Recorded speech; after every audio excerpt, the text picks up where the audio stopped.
All right, guys, welcome to the channel. We've got Dean Legge from Dog Post with us today.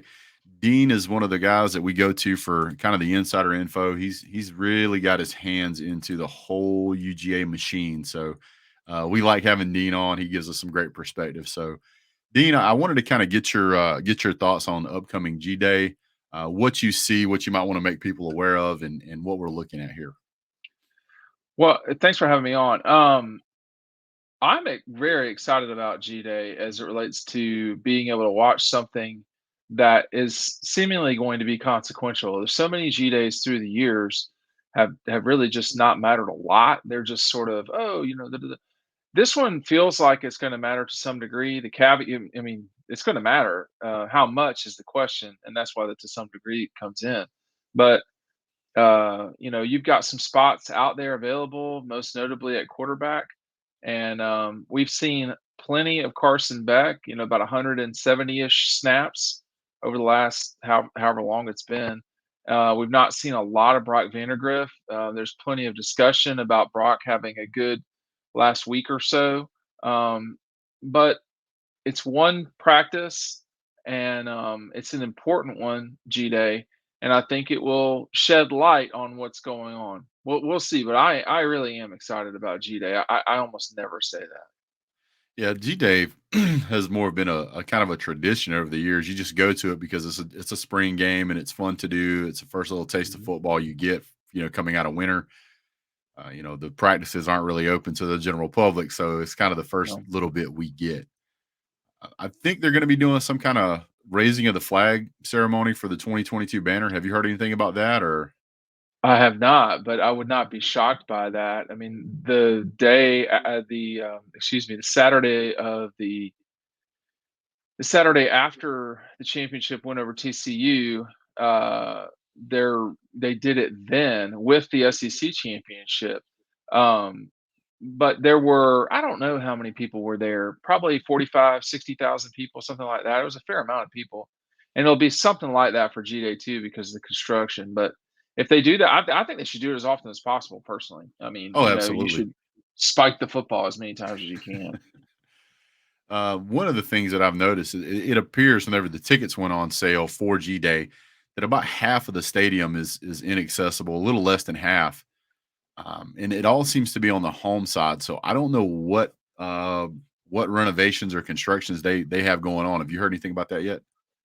I can tell you all about that. I can tell you all about the reason why they're doing it. So, folks that are watching your channel may or may not be aware because everybody doesn't go to games, and there's only 93,000 or so people at each game. It's probably more people than that, but that's the tickets are 92.5, 92.9, or whatever it is. And the home sideline, when you're watching the game, you're not seeing it on television. They shoot down from the home sideline.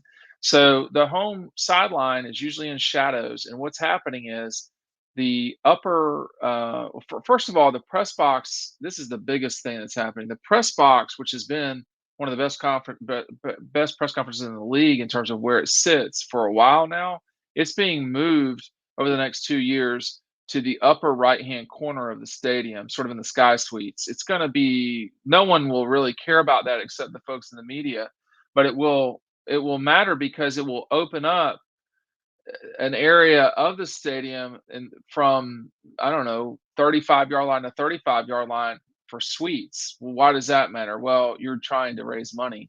That matters a lot. So there will be more availability in terms of suites through there. The president's suite will probably go on that side. It's where it should be. It's on the other side of the stadium now, if I'm not mistaken. And the long story short, they're moving everything, and they got to do construction at some point, and they do construction in the off season. And what's happening very specifically, talk about inside baseball. Um, they are doing so much digging and dirt moving, earth moving that they have turned the water off on that side of the stadium so that none of the contaminants could be able to get into the water system for that part of the water system in Athens, Clarke County. So that water is shut off. So on the we've already been told for Saturday that, and I'll be on the field, but if you're in the press box, there won't be running water. So they are going to have the press box, but there won't be water there. And you know, it's just a curious part of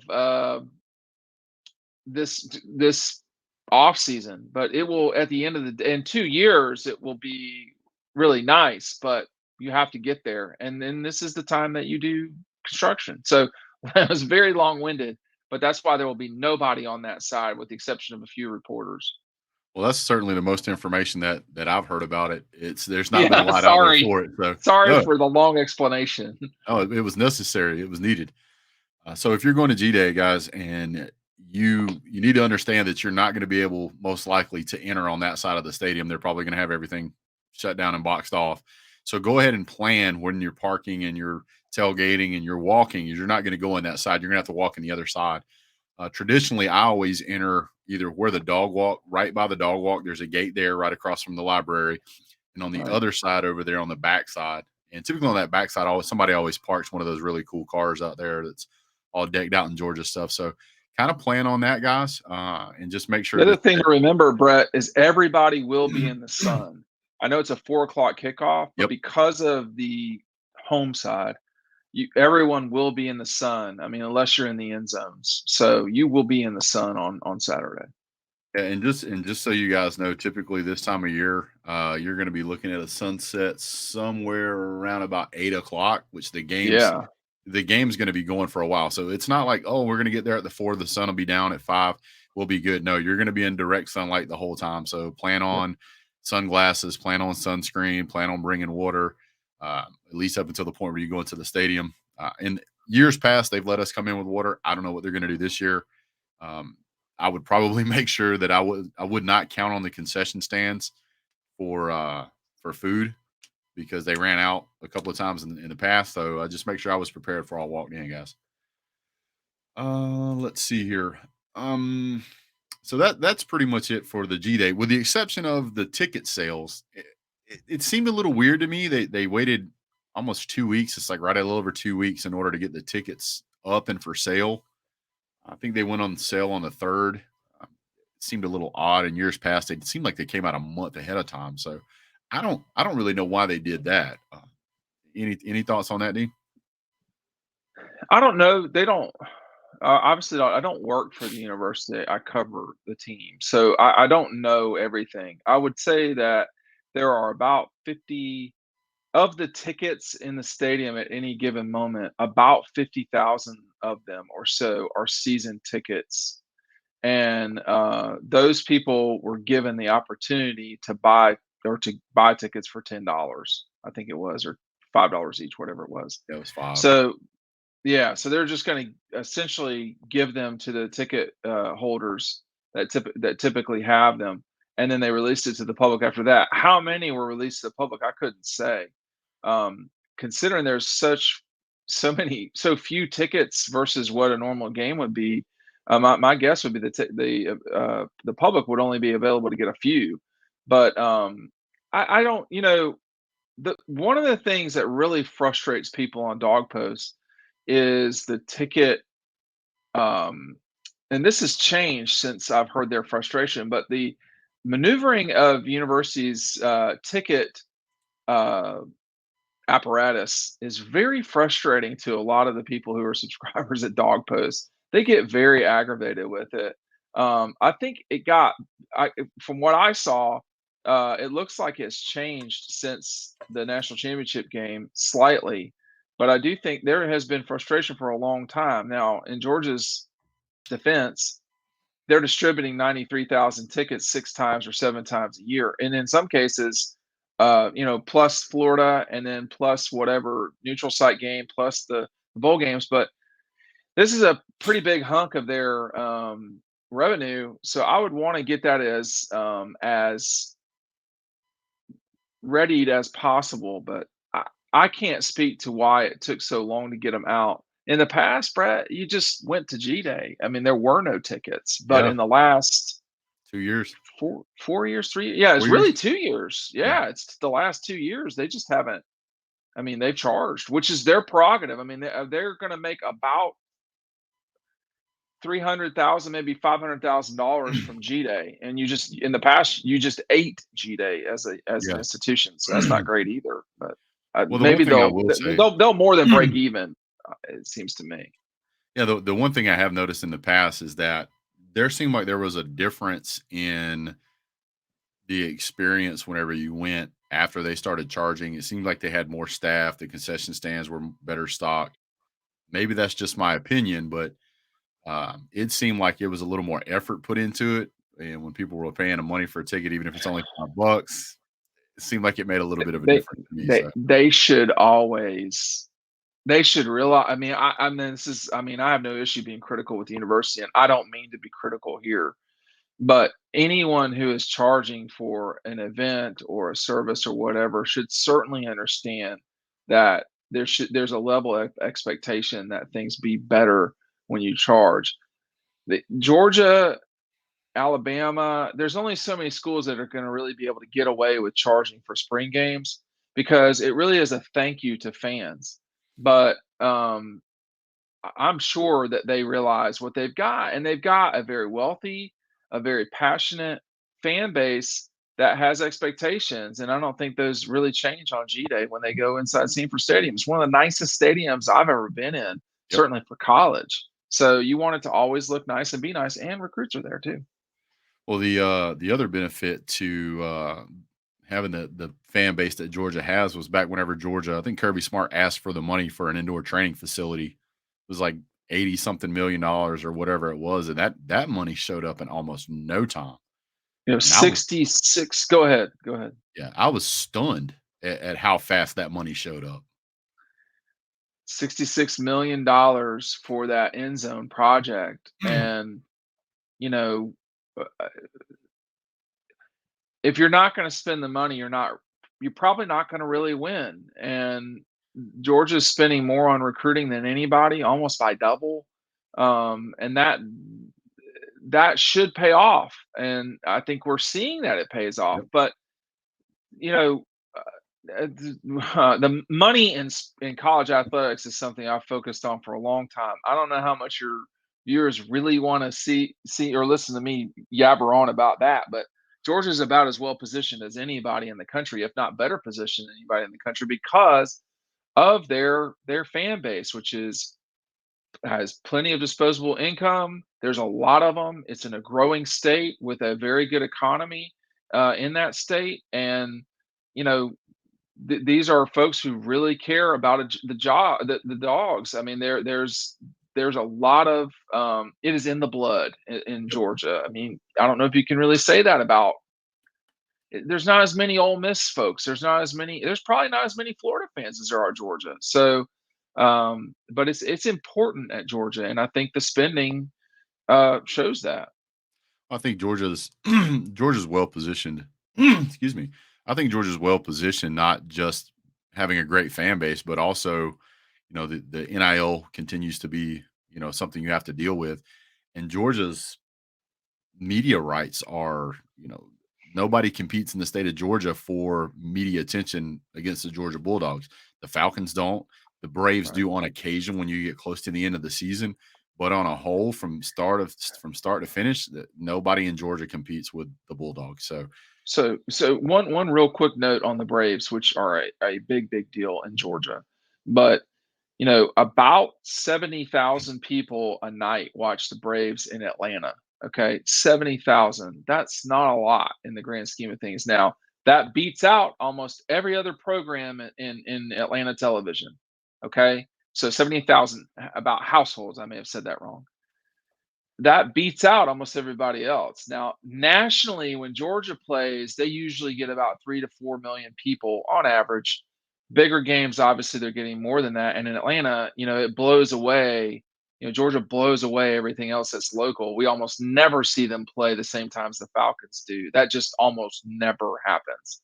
So, and I don't think it will ever happen in the future. So, the Braves and Georgia often play on Saturdays in the fall, and it's not close. But yeah, but the Braves certainly, I think, are. You cannot compare anybody but Georgia and the Braves in the state. The difference, Brett, is the Braves' footprint. goes probably from the Atlantic Ocean and Myrtle Beach all the way to the Mississippi River. In Yep. Georgia, obviously is more concentrated in Georgia, but they are a national brand in their space. They're a national brand in a way that probably the Braves are not right now, amazingly. Yep. I mean, Georgia is essentially the Sox, the Dodgers, or the Yankees, and maybe the Cubs. The Braves are a huge deal, Yeah. but they are not top 5 or 6 in Major I League think Baseball. if you take a your average Georgian who's walking around, and I'll use that term loosely, and you say, "Hey, I can give you tickets to a Braves game, or I can give you tickets to a Bulldogs game. Which one would you take?" Most people, distance being the same, whatever. I think most people would go to a Georgia game. I think part of that's because we play less games. Games seem to be more important, but uh, Right. to me, I think there's a lot more passion behind the football program. But maybe I'm just biased. Speaking It's a of good question. tickets, this upcoming Wednesday, which would be tomorrow, we're actually going to be giving away one, maybe even two tickets for G Day. Yes, you can still buy them, Oh, but it's always better to have them for free. Decent tickets right now. You can pick them up for about 22 bucks a piece. I'm not going to name the website because they're not paying me, so they they're not should getting a be, though. promotion. They should be. They should. They should So we're be. going to give away tickets. Anybody who wants to watch the show, we'll be doing a live show tomorrow night. We're going to have a giveaway. You guys are welcome to join. Speaking of quality things that you should try to get your hands on, if at all possible, is a book from not last Oh, year, but kind of the year before last, which would be Dogstruction. Now, yeah. Dogstruction was so good of a book that Dean was forced to have to write a sequel called Double Dog. Yes, there are so many. I was forced, unlike your ticket situation. Yeah, They should be there. Look at that image of Stetson Bennett running away. yeah. Amazing. And contrary to popular belief, Stetson Bennett's going to be drafted. That's my opinion. We can fight about I it if don't you think want that's to. Uh, contrary to popular belief. Well, I well, would be surprised. anybody who's not a Georgia fan says he's going undrafted. Yeah, but they're not living in reality. I mean, that would be like saying Anthony Richardson's not going to go in the first round. You can like Yeah. him, not like him, or whatever, but I mean, it's going to happen. Stetson not going in the first round would be pretty surprising. Excuse me. See, I don't know why I just said that. Anthony Richardson. Stetson going in the first down would be shocking. Yeah, Anthony Richardson not going in the first round because he's a quarterback would be surprising. Stetson not being drafted. I mean, I'd be surprised by that, to be honest with you. At this stage, he's been too good. Well, so there's a lot of things that you hear. I won't say uninformed or even misinformed. I'll just say people who haven't really assessed the entire field. They say, well, Stetson, he's not going to go. He's not going to get drafted because he's short, which I think is laughable because there's a Heisman winner who's probably going first round who is shorter than Oh he yeah, is. That's Bryce Young. no question. Yeah, And every other quarterback that is going in the first round he's beaten. So, yeah. I mean, I think they had a better team than those guys played with, but well, and I will absolutely agree that Stetson Bennett had a stellar team around him, he did. but I would also say that I think within just a few points, one way or the other, Alabama had an equally as good team. Well, here's the thing that Bryce Young very rarely did. Just this image right here was not necessarily going to be the image on the front of the book. Okay, so bear with me for a second here. Sure. This was third and I think it was third and goal from the 8 or something like that. It was third down. And Tennessee brought an unmarked linebacker. This guy was not blocked. They couldn't block him. They brought too many people. Stetson makes this play, turns into the touchdown, then he hits the pylon where he dives in. That put Georgia up 7-3, and then a few plays later, he hit Ladd McConkey for a touchdown after the non-safety in the end zone. This play right here, what Stetson had the capability of doing, he's done that a lot. He's run away from defenders a lot. That there is value in that, and he will have that will help him in the NFL. He just needs to land in the right space. He will get drafted. I would be floored if he's not drafted. I'd be as surprised him not being drafted as I would be Richardson going in the second round, which is to say, it is possible that that could happen, but it's just unlikely at this point. Both those guys are nestled into their spots. It would be very surprising if Stetson did not get drafted. I mean, very surprising. I think that, and this is just my opinion, and I understand why people would call me a homer. 100% get it. 100% get it. But I think that with the amount of talent that at the quarterback position that is needed in the NFL in this particular year, I think that helps him dramatically. And I would Sure. not be surprised. Like, it wouldn't floor me if you told me Stetson Bennett got drafted late in the third round. It would not floor me at all. It'd be up there though. I mean, like, I don't think he'll get. So we're talking about, see, what people don't what people refuse to acknowledge, and occasionally I do this too, is that the value of a quarterback in the NFL is so skewed that guys will reach. And Anthony Richardson and Stetson Bennett comparison is not dissimilar. What I mean by that is Anthony Richardson has not yet shown the capability that he is ready to play quarterback in the NFL. It's not even come close to that. But his trajectory and his value because of his position means that it's not nuts to spend a first round draft pick on him. Same thing for Bennett, in that for Stetson, uh, there's just not a lot of quarterbacks, and it's such a valuable position. And these franchises think so highly of themselves that they will roll the dice on guys. And I don't think Stetson will go that high. I don't think you're saying that he will go that high. You're saying you wouldn't be shocked if it happened, but he may go higher than people think. But him not getting drafted is just that won't happen. I mean, I he's have a going to get current I have a drafted. current bet right now that he will be drafted. And the other guy's like, he won't be drafted at all. And I'm like, okay. He didn't even make me pick Well, a they're round. I'm like, wrong. yeah, yeah, you're wrong.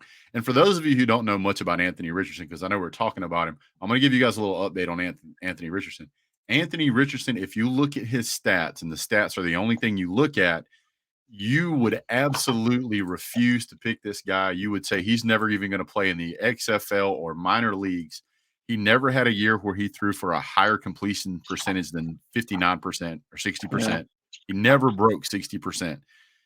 His last year at Florida, which was last year, he threw for 58.3%. He did throw for 17 touchdowns, but he threw for 9 interceptions.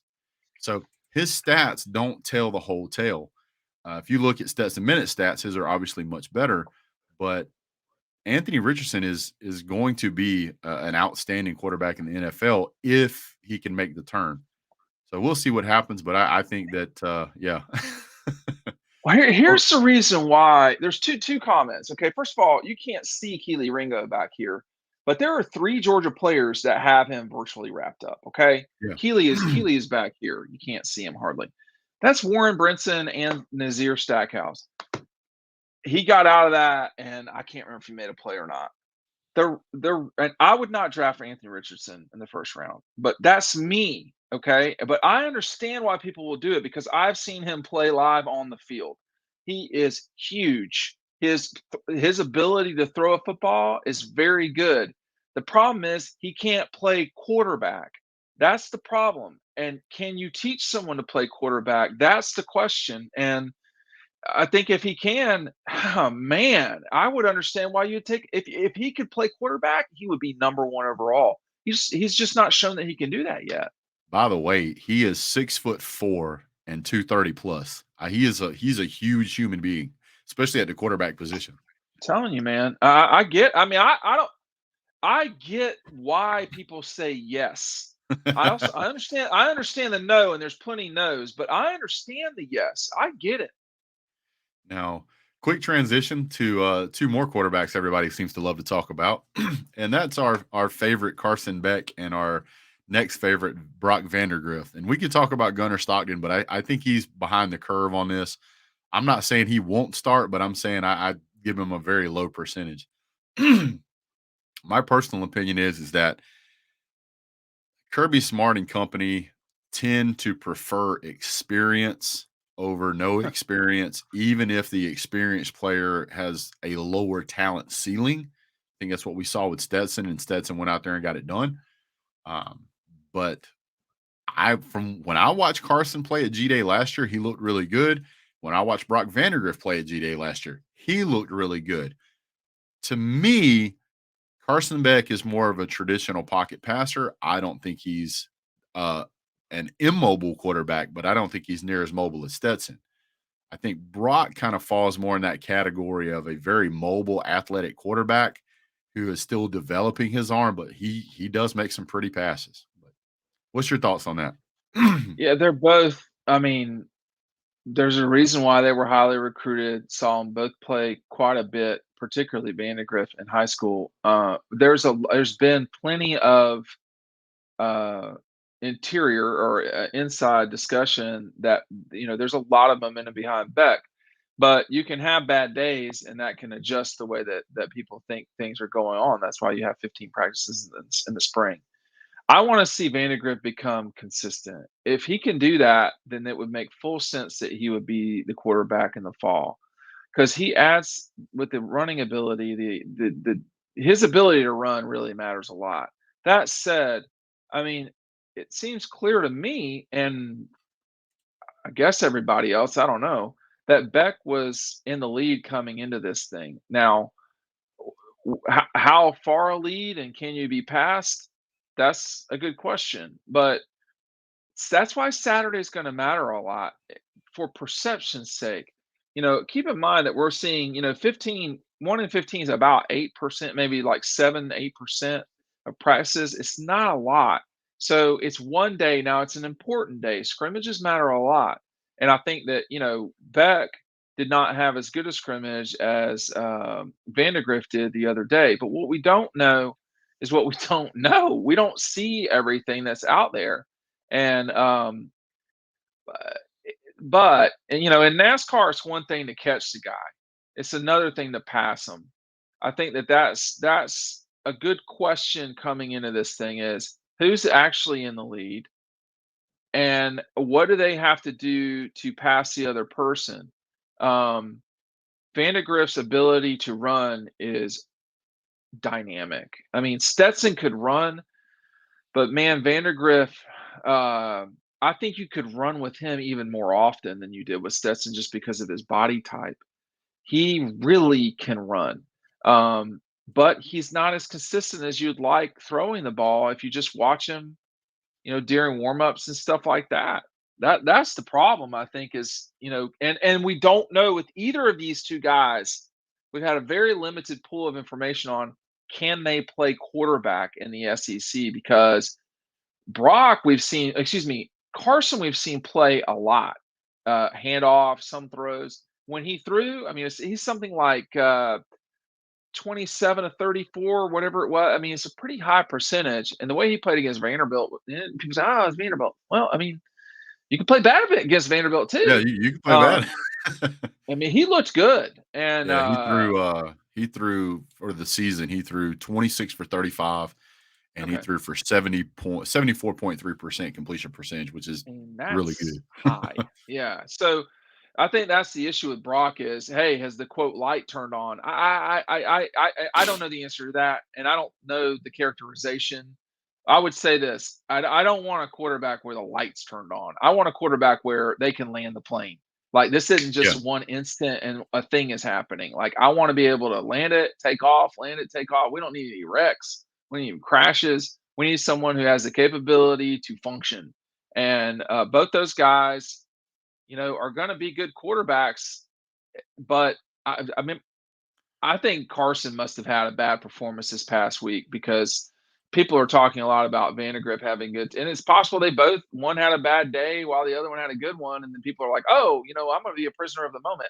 I don't know what's going to happen, but I know Saturday is really important, and I know that coming into the thing, Beck obviously was in front, but by how much, I don't know. Well, here's the thing I don't want to happen. I do not want to do this back and forth with a quarterback thing that we did with Justin Fields and Jake Fromm. I do not want to see that again. Yes, I want the best quarterback for the job, don't get me wrong, but I would like for that to have been decided before we're 2 or 3 games deep into a season. If injury happens, I get it. But I would like to know who's going to be my guy. Now, I like Carson Beck. I think Carson Beck is most likely to be the guy. Um, but I also like the abilities that Vandergrift brings to the table. He is deceptively quick, and there's a difference between quick and fast. He's fast, but Yeah. he's deceptively quick. And I just want to But warn Georgia fans and anybody who's watching Georgia, you are used to seeing a smaller size quarterback behind the line, and that can kind of make the line look a little bit bigger. Well, you're not going to see that anymore, regardless of who they go with, because both Carson Beck and Brock Vandergrift are 6'4", 6'3", respectively, and they're 200 plus pounds. These are very, very big guys. So when you see them, take the snap and drop back, you need to take into consideration the size of these guys. We've gotten used to seeing Stetson, kind of almost hide behind a line. It's not going to look the same. It's going to look very different. So just keep that in mind when you watch these guys play. Let's see here. Speaking of which, offensive line, uh, this upcoming season, Georgia is going to have a lot of players that go in the draft. We already know that, but we also know we have a ton of experience coming back. People have said across a few different forums that Georgia might have the best offensive line in the country returning. And I wanted to get your thoughts on both the offensive line, defensive line, and what holes you think we have to fill. well, when you look at the defensive line, you just don't have Jalen Carter anymore, and that's the biggest known. But the problem with that, so to speak, is you've got Zion Logue back, Brinson, Stackhouse, Ingram Dawkins, Jefferson, William. I mean, Bear Alexander. There's no shortage, and that doesn't even that no. I'm not even discussing some of the edge guys. So there's plenty coming back that was very functional without Jalen Carter. Jalen was just a sort of stopper, complete, you know, stopper in every single way. So that he's going to be gone hurts. But I don't think in the front seven that there's going to be much regression from a season ago. You will not have a top 10 NFL draft pick in your front seven. Well, in your front four, you're not going to have that, but you're going to have plenty in the front seven. On the offensive side of the ball, there's a lot of guys. There's this discussion of what's going to happen with the tackle. What's Georgia going to do with tackle? They got tackles. I mean, the number one thing, you got Van Pran back, so that matters a lot. You got Yeah, that's Ratledge huge. back. Van Pran being back is probably the biggest thing. But you got your interior guys. We know probably what's going to happen there. Van Pran sandwiched by Truss and Ratledge. Mims is going to start. The question is he going to start at left or right? And then you've got Blasky and Green. They've got plenty of guys on this offensive line. We're going to need to see what happens for Georgia with interior development with who will be the third series guys in the first quarter or first series in the second quarter. Who's going to come in if Truss gets banged up or whatever there. I think there's some discussion there, but these guys, I mean, these lines are legit. And I think that's the problem. I always look over there because that's where the board is for me. But the problem for everybody else is, they don't, when you can do what you want to do on the line, it opens up so much else. And we just spent 10 minutes talking about quarterbacks. Anthony Richardson couldn't do a lot of the stuff he wanted to do, not just because he was inaccurate at times, but because he was getting eaten up. So Georgia's skill players are going to be able to really function because this is a very good offensive line. And the other teams that they play, they're going to have a hard time functioning because the defensive line and the front seven are really hard to deal with. And with the exception of Ohio State and to some degree Missouri, very few teams ran on Georgia. And if you're just not going to run on them, you're really in trouble then. Yeah, and here's the thing: a lot of teams, I think, due to Georgia's success at stopping the run in years past, that a lot of teams tried to find a solution without even really committing to the run. Yeah, it's not going to happen though. I It's mean, not. it's I mean, like, I played basketball in college, and you can win doing what I'm about to say, but it's a little bit like running down the court and just saying, "All right, well, we're just basically going to shoot threes." No, you got to play, the sport, and if you're going to play football, you can't be functional without running the ball. I mean, it's just too hard to do. So, I mean, I know what other teams have done. State, Mizzou did it a little bit. Um, I, I think Auburn tried to address this with a running quarterback, but really, Ohio State with some scrambles and some pretty good runs. Alabama in the SEC championship game in 21, and Florida and Alabama in 20. More Alabama than Florida. They all ran enough or ran effectively for those games to either be losses or really close for Georgia. If you're not going to run on them, you are not going to be successful, and you're in for a long day. Yeah, I mean Georgia has traditionally done very very well against stopping the runner. For those of you who don't remember, there was only like one or two teams all of not just the 2022 season, but the 2021 seasons is what I'm talking about. That it wasn't until late in the season that anyone even scored a rushing touchdown. So Georgia does a Yeah. phenomenal job. And keep in mind that most of the time, whenever teams get down into the red zone and there's 4 or 5 yards to go and it's first and goal, they tend to want to just pound the rock because they feel like they can get 4 yards on 3 downs, which usually you can. But Georgia does such a great job of stopping it. It's really forced a lot of teams to try to figure out what to do. Couple that with, and I just went and verified this. You got guys like Brock Vandegrift who can run a 4.6, 40. It's fast. It's really, really Very. fast, especially for a quarterback. Um, you think about, I mean, a 4.5 is fast. Some of the fastest players you've ever seen around run a 4.3, 4.4.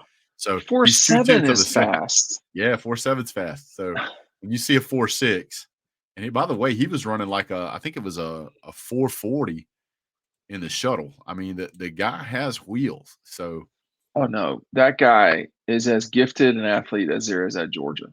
He yeah, just is. He's not playing athlete. He's playing quarterback, and yeah. that's. And I'm not hating on. I'm saying it's going to be you got to play quarterback. And I can you think do that that? And that goes for Beck too. yeah. And I also think you've got to kind of toss in there a little bit the fact that we're stepping away from the legend at offensive coordinator, and we're Yeah. bringing in Mike Bobo. And Mike Bobo is an elite offensive coordinator in and of his own right. And on top of that, whenever he was averaging like 38, 39 points a game back before we had the talent we have now. I think he'll do really well. And I also know that he's a big fan of Brock Vandegrift. Well, I think he's a big fan of both these guys. Is what I would guess. They both have a lot of skill. Yeah. Well, is there anything else you want to add today, Dean? We really appreciate you being on. No, I appreciate being on. I just think it's going to be a fun G day, and it may be that it's not so obvious who the starting quarterback is going to be, and then I think that's fine. But um, you got to be okay letting these guys fight it out. They have a plan, they know what they're doing, and we're just going to see what the future holds. But they both, it's good to have pressure because I can assure you, there's pressure on the field, and uh, you got to get it done one way or the other. Well, it's one thing to be the number one guy when you've got nobody gunning for your position, but when you've got somebody or two guys gunning for your position that can legitimately take it away from you, I think that breeds the right kind of culture to make you a better player. It breeds the right kind of culture to continue to pull in the right type of mentality for recruits. Because we've seen recruits, we know that they don't want to compete, so they go to another college. And I'm sure you've seen it where a coach from XYZ Northwestern will say, "Well, you can come over here and you can play tomorrow." Well, that's great, but if you talk to a lot of players on the Georgia team, they will tell you the reason they stay at Georgia is because even if you're in the practices, you get to practice against the best in the country Yeah, every practice. that's the You yeah, get that's the biggest better. thing. You get better in practice way more than you do in the game because you practice 3 or 4 times a week. You play one game a week. So Right. I think that 20, having that 20 type, hours of practice. There's yeah, 20 hours of practice and 3 hours of game. yeah. And you tell me which is more, critical in terms of development.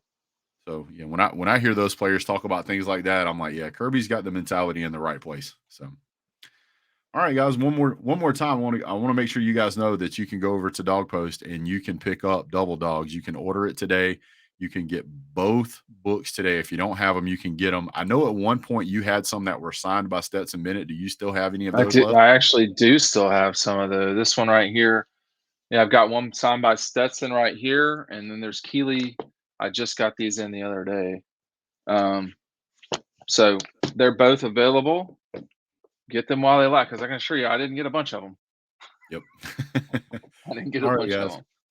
Go over and pick up Double Dogs. It's a great book. It's a great read. Go pick up Dog Instruction if you don't have it. It's a great gift if you want to get somebody something who's a big dogs fan. These are great books, and all of the pictures in these books are taken by Dean and his crew. Yep.